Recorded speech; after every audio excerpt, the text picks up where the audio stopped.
वक्फ board में सुधार को लेकर के लगातार जो बात हो रही है उस पर बात करने के लिए हमारे साथ काशी के जो नागरिक हैं वो मौजूद हैं। काशी के जो वरिष्ठ नागरिक हैं वो भी मौजूद हैं। सर, जिस तरीके से वक्फ बोर्ड में सुधार की बात की जा रही थी और इसके लिए लगातार बिल आने की बात हो रही थी, क्या लगता है इससे कितना सुधार होगा? देखिए, हम लोगों का जो मानना है, जो हम लोगों ने पढ़ा लिखा सुना, वक्फ बोर्ड के पास इतनी अपार अकूत संपत्ति कब आई, कैसे आई, हम लोगों को तो पता नहीं। लेकिन वर्तमान में जो उसमें सुधार की चर्चा चल रही है, इससे बड़ा हम लोग जैसे व्यक्ति को बड़ा संतोष, आत्मसंतोष मिल रहा है कि ज़रूर कुछ न कुछ होना चाहिए, अवश्य होना चाहिए। क्योंकि इस देश में और दूसरा पक्ष जो आप कह रहे हैं या लोग कह रहे हैं कि वो मान नहीं रहे हैं, उनको मानना चाहिए। हमारा देश, हमको लगता है विश्व में ऐसा कोई देश नहीं है जहां इस तरह का प्रेम सौहार्द से सब लोग रहना चाहते हैं। यहाँ का जो बहुसंख्यक समाज है वह विशेष रूप से सहिष्णु है दूसरे समाज के प्रति।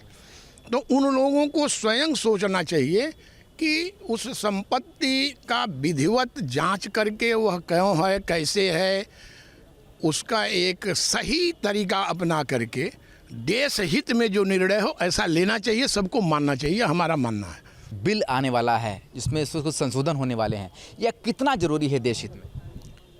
देखिए, वक्फ बोर्ड की जो संपत्ति है बिल्कुल कानूनी मुद्दे की चीज़ है कि कहाँ से आई, कैसे आई। आज हम भारत में या उत्तर प्रदेश में हम लोग हैं, बनारस में हैं, जिसकी संपत्ति एक लॉ में नियम कानून है कि पुश्तैनी आई, हेरिडिटी चली आई, ज़मींदारी से आई, कहाँ से आई। तो ये वक्फ बोर्ड की संपत्ति कहाँ से आई, ये कानूनी मुद्दा है। ये अभी हुआ कि जांच होनी चाहिए, जांच हो के आए और उस पर सही दिखा जाए, जिसकी जो संपत्ति है उसके पास जाना चाहिए।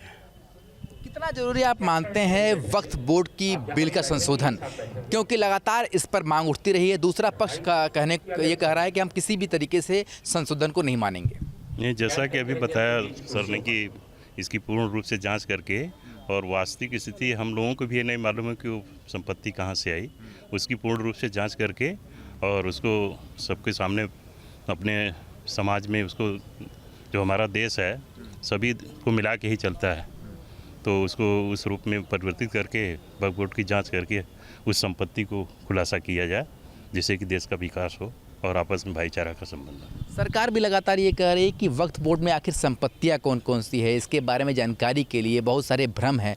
इसको दूर करने के लिए वक्फ बोर्ड का संशोधन बिल जो है वो बेहद ज़रूरी है, पर दूसरा पक्ष किसी भी तरीके से कोई बात सुनने को तैयार ही नहीं है। क्या लगता है देश हित में ये कितना ज़रूरी है? देश हित में तो बहुत ज़रूरी है। अगर इस देश में रहना है तो इस कानून को मानना पड़ेगा, और कानून मानने के लिए आपको अपनी संपत्ति, अपनी हैसियत, अपना जो आपका धन है उसको सरकार के सामने आप डिक्लेयर करिए उसको। हमारे हिंदू एक्ट में भी है कि जो भी हम लोगों के पास प्रॉपर्टियां हैं सब सरकार के सामने डिक्लेयर्ड हैं। भाई खतौनी है, खसरा है, सब हमारा नाम चढ़ा हुआ है, तब ना हम उसके ऑनर हैं, मालिक हैं। उसी तरह उसमें भी होना चाहिए कि इसका ऑनर पहले कौन था, आज कौन है, और ये कहाँ से आई, कितना दान दिया गया। दान के लिए तो लोग कहते हैं कि 2 बिस्सा दान दिया गया और 1 बीघा उसमें रजिस्ट्री हो गई। तो भैया इस तरह से कैसे होगा? 2 बिस्से अगर दान है तो 2 ही बिस्सा दान लिखिए ना, 1 बीघे कहाँ से उसमें रजिस्ट्री हो जाएगी? तो जितने का हो वो सही हो, और मानना तो पड़ेगा। अगर इस देश में रहना है तो इस देश का कानून तो मानना पड़ेगा। कई बार देखा गया है कई ऐसी संपत्तियां हैं जहां वक्फ बोर्ड ने अपना बोर्ड लगा दिया और फिर कह दिया कि भाई संपत्ति तो हमारी है, पर अब इस पर संशोधन बिल की लगातार सरकार बात कर रही है, पर दूसरा पक्ष इसके लिए राजी नहीं हो पा रहा है। आम जनता इसको लेकर क्या सोचती है?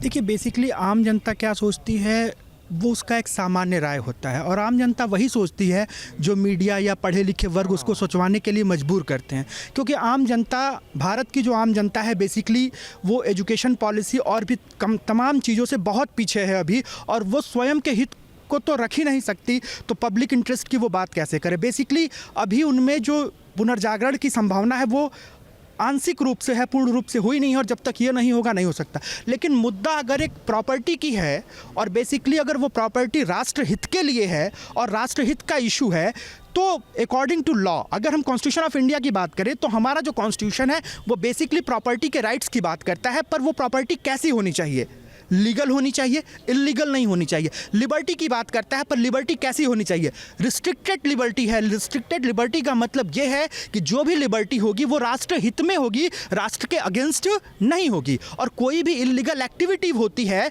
तो वो राष्ट्र के अगेंस्ट है, और कोई भी इलीगल एक्टिविटी जो राष्ट्र के अगेंस्ट है उसके लिए लॉ बनना चाहिए, लॉ को इस्टेब्लिश होना चाहिए, उसका इम्प्लीकेशंस होना चाहिए, और हर व्यक्ति उस लॉ को मानने के लिए बाध्य है। हाँ, ये हो सकता है कि उसमें कुछ कमियां होंगी तो वो इम्प्लीकेशंस के बाद अमेंडमेंट्स आएंगे, वो देखे जाएंगे, उस पर क्वेश्चंस होंगे। लेकिन कोई भी प्रॉपर्टी जिस पर आप बोर्ड लगा देते हैं और ये कहते हैं कि ये वक्फ बोर्ड की प्रॉपर्टी है या किसी अन्य संस्था की भी प्रॉपर्टी, मैं केवल वक्फ बोर्ड की बात नहीं कर रहा हूं, क्योंकि भारत में ऐसे तमाम संपत्तियां हैं, ऐसे तमाम संस्थाएं हैं जिन लोगों ने संपत्तियों को अवैध रूप से कब्जा किया है। तो ये इस तरीके का कानून हर किसी के लिए लाना चाहिए और हर वर्ग के लिए लाना चाहिए, चाहे वो हमारे ट्राइब्स हों, चाहे वो हमारे इंडिया के और भी कम्युनिटीज़ हों, या कोई भी धार्मिक संस्था हो, सबके लिए इस तरीके का कानून ला करके और सबको उस कानून के दायरे में ला करके विधि का जो सामान्य अनुक्रम की जो प्रक्रिया है उसका पालन कराना चाहिए। और सबको, और इस बात को सभी को मानना चाहिए कि अगर विधायिका ने कोई लॉ बनाया है तो वो जस्ट फेयर और रिजनेबल ही होगा,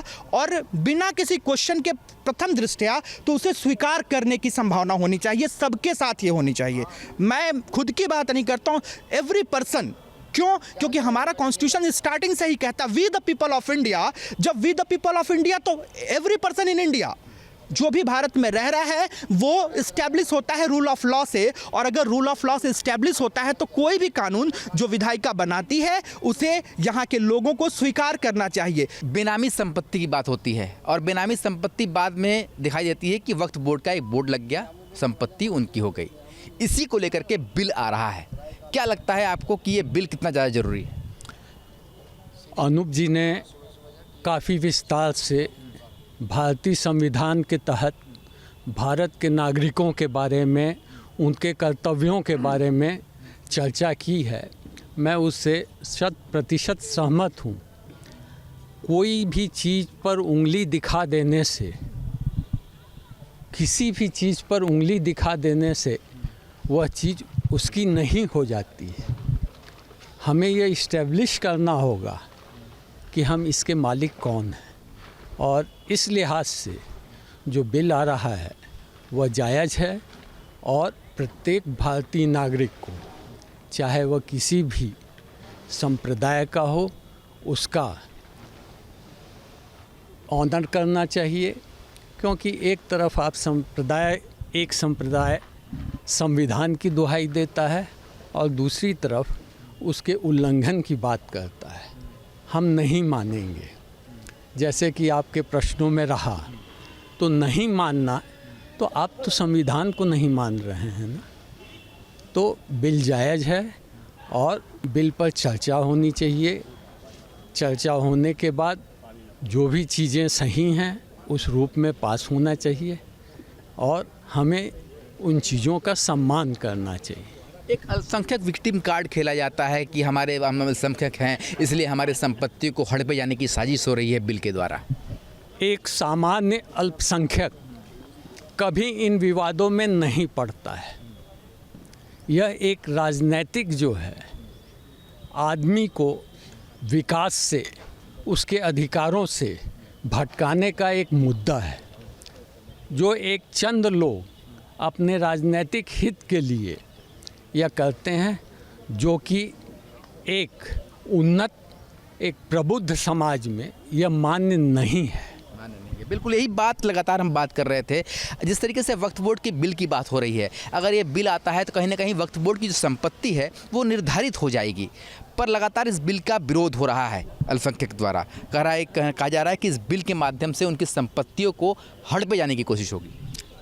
मेरा मानना ये है कि जो अल्पसंख्यक सामान्य प्रबुद्ध समझदार लोग हैं, जो जानते हैं, वो इस तरह की बात नहीं करते। वो लोग करते हैं जो जानबूझ करके जागते हुए भी सो जाते हैं, क्योंकि ये कतई उन्हीं का उल्टा मान लिया जाए। मेरा ये कहना है कि यदि वो अगर हमारे स्थान पे हों और जो काम दूसरे समुदाय के लोगों के साथ किया जा रहा है, अगर वही उनके साथ हो तो क्या उनको ये पसंद करेंगे? तो ये वसुधैव जब कुटुंबकम की बात हम करते हैं, एक राष्ट्र एक कानून की बात करते हैं, और ऐसा कहाँ लिखा है कि आपके रजिस्ट्री किए हुए भूभाग पर, आपके आवास पर, आपके दफ्तर पर, आपके फैक्ट्री पर आकर के हम कह दें कि ये हमारा है, तो हम सुप्रीम कोर्ट भी नहीं जा सकते? ये कौन सा न्याय है? तो ये गलत है। इसलिए जो बिल आ रहा है उस पर बिल्कुल चर्चा होनी चाहिए और सबको न्याय मिलना चाहिए जो न्यायोचित है। ये बिल्कुल ऐसा, ये जो अधिकार मिला है इससे समाज में शांति नहीं स्थापित हो सकती। और कुछ लोग जो अवसरवादी हैं, है ना, उनको ये मौका मिलता रहेगा एक दूसरे को लड़ाने का। तो जो भटके हुए लोग हैं वो इस तरह की बात कर रहे हैं। हम सबको समझना चाहिए और जागरूक होना चाहिए कि अगर हमको जो चीज़ पसंद नहीं है तो वो दूसरे को कैसे होगी, तो समस्या निकल आएगा। इस बात को लेकर लगातार हम चर्चा भी कर रहे हैं। आप लोग वरिष्ठ नागरिक हैं, आप लोगों ने सब कुछ देखा है देश में। जिस तरीके से वक्फ बोर्ड का ये जो बिल संशोधन की बात हो रही है, इससे ना सिर्फ प्रॉपर्टीज़ को एक नाम मिलेगा बल्कि आइडेंटिटी भी होगी। क्या लगता है कि ये बिल कितना ज़्यादा ज़रूरी है और इसका विरोध जो हो रहा है ये कहीं ना कहीं से क्या राजनीति से प्रेरित है? बिल्कुल राजनीति से प्रेरित है। और कानून तो जब संविधान एक है भारतवर्ष का, तो कानून तो सबके लिए एक होना चाहिए। और न्यायपालिका हमारी चौथे स्तंभ के रूप में स्थापित है यहाँ, तो उससे बाहर तो कोई हो ही नहीं सकता है। ये तो गलत बिल आ करके और ट्रिब्यूनल की स्थापना हुई है और उसको जो इतना पावर दे दिया गया है वो बिल्कुल गलत है। किसी भी चीज़ की समीक्षा का अधिकार तो न्यायपालिका को होना ही चाहिए। सुप्रीम बॉडी वही है। जब कार्यपालिका के ऊपर न्यायपालिका हावी हो जाती है तो ये तो एक माने अलग चीज़ है। व्यक्तिगत कानून कोई चल नहीं सकता है इस देश में। इसलिए वक्फ बोर्ड पर तो नियंत्रण बहुत ज़रूरी है। बनवाना वो लोग करते हैं, उसमें भी आम वर्ग के लोगों को तो फ़ायदा होता नहीं है। कुछ जो तथाकथित लोग उस पर बैठे हुए हैं, जो उसको अपने अंदर में रखे हुए हैं कंट्रोल में, वो उससे लाभान्वित होते हैं। जो उसका मूल उद्देश्य है उससे तो वो बिल्कुल भटके हुए हैं। इसलिए इस पर तो क्या लगता है आपको कि इस तरीके से भाई साहब कह रहे हैं कि वक्फ बोर्ड का जो संशोधित बिल है इससे सब कुछ साफ हो पाएगा, जो भ्रम की स्थिति है वो साफ हो पाएगी, मगर जो दूसरा पक्ष है वो किसी भी तरीके से इस बात पर तैयारी नहीं होना चाहता? पहले तो मैं अपना नाम बता दूं, मेरा नाम बिलाल अहमद है। मैं ये रहता हूँ निसक चौराहे पे। बात इसमें कहीं से भी राजनीति की नहीं है, ना कोई मठाधीश का इसमें बनना चाहिए कोई पावर। जो इसमें कोई भी धर्म मज़हब की ज़मीन हो, जो लीगल है, सुप्रीम कोर्ट से फैसला हो, आपस में चर्चा हो, कोई मठाधीश, कोई भी धर्म की, कोई भी संप्रदाय की, कोई भी मज़हब की ज़मीन हो, उसको अगर वो एक्स्ट्रा है तो जो बेघर हैं, जिनकी मजबूरी है, जिनके पास मकान नहीं है, उनको ये दे देना चाहिए। न्यूज़ नेशन अब व्हाट्सएप पर खबरों के ताज़ा अपडेट के लिए न्यूज़ नेशन के इस QR कोड को स्कैन करें।